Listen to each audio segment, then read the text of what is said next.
If our leaders are intentionally creating and encouraging violence and fear, then I hope you will also agree we need new leaders, because these are not leaders.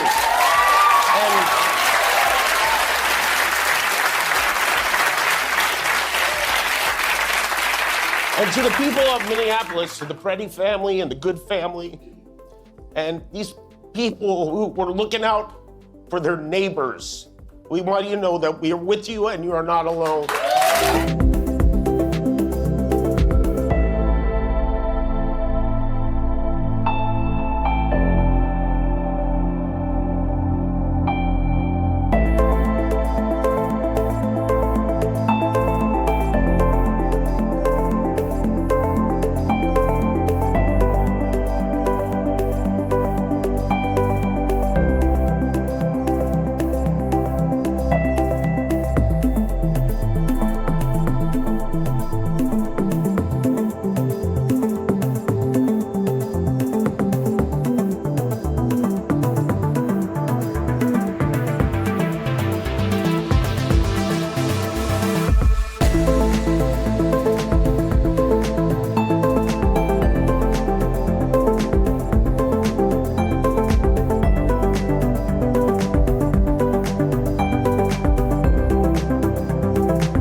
Now, we've all got really special friends in our lives, but they're the ones that you know really love you.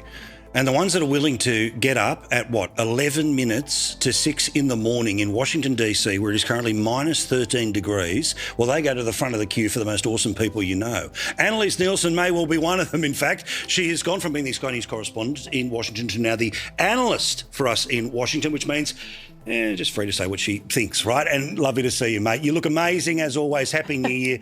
Welcome to the new role.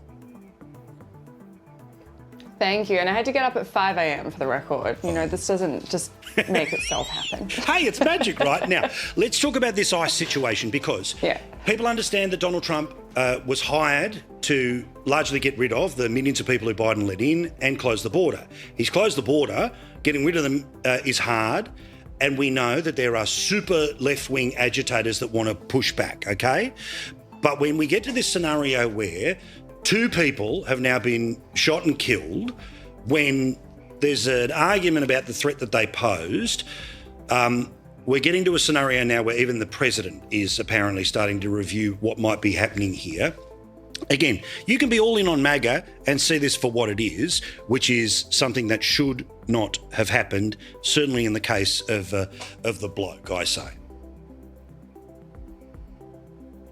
Yeah, and it's turned into a bit of a don't believe your lying eyes kind of argument from the initial reaction from the Trump administration. And I know why they do this. They want to get out and they want to have their narrative out front and center because they don't trust the media to be accurately reporting what is happening on the ground. But in an incident like what happened with this Alex Pretti, there were so many different camera angles. All these guys have their phones out all the time. We haven't seen the camera vest footage yet, and it's not always an assumption that federal agents wear them. They don't have to, but it's been confirmed now that they were wearing camera vests. We haven't seen that, but what we have seen is that he was on the ground, he had people over him, he wasn't coming at them in an aggressive way, he had his firearm taken off him.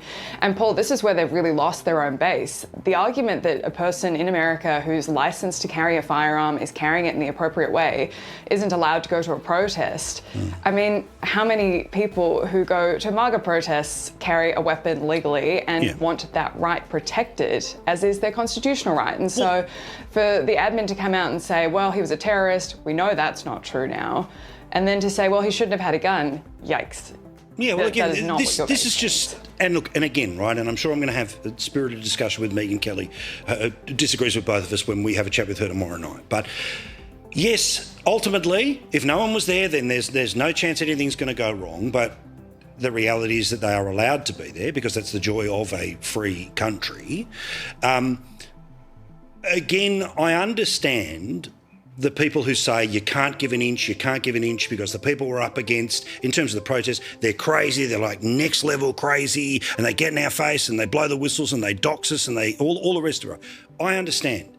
But the difference between the average person being confronted with this and people who are supposedly trained law enforcement is that those circumstances don't affect their judgment about whether something is a lethal threat or not.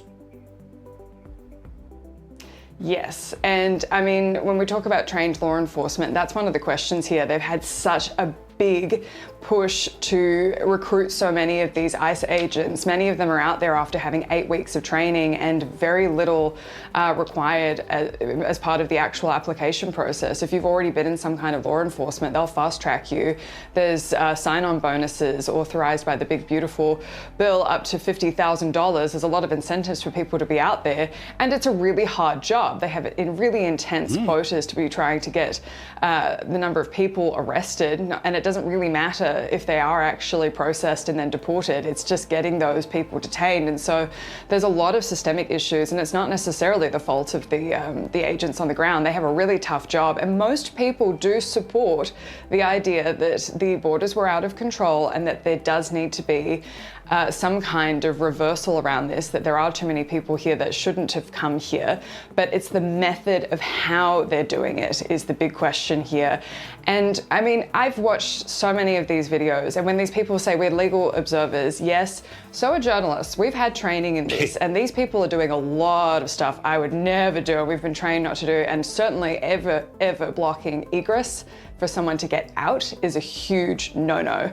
And they should know that if they were, and you know, so many of these people call themselves journalists when they go out too, and it is painful when you go to these protests and you're kind of lumped in with these citizen journalists who are there to provoke, who are there to aggravate, who are there to lobby, and that's not what a legal observer does. But when it comes to this Alex Pretti, he really just seemed like he was on the sidelines filming. That's a First Amendment right in this country. You have the right. And so it just becomes really hard to defend. And that's why we've seen so many Republicans saying now, like, well, we need to look into this a bit more. Now, this chat has gone too quickly. I know Mum and Dad are watching at home, so big shout out to them. It's too cold. It took too long for you to get ready. So can we just find some way, you know, we'll do like a 3-hour weekly podcast or something? Because I can't wait to talk to you more and more. Anytime. I love chatting to you. I love seeing you, and a big hug from everyone at home. Okay, darling? Oh, thanks, Paulie. See you later. She's the best, isn't she? Annalise Nielsen now, the Washington analyst, joining us from too early in the morning where it's too cold.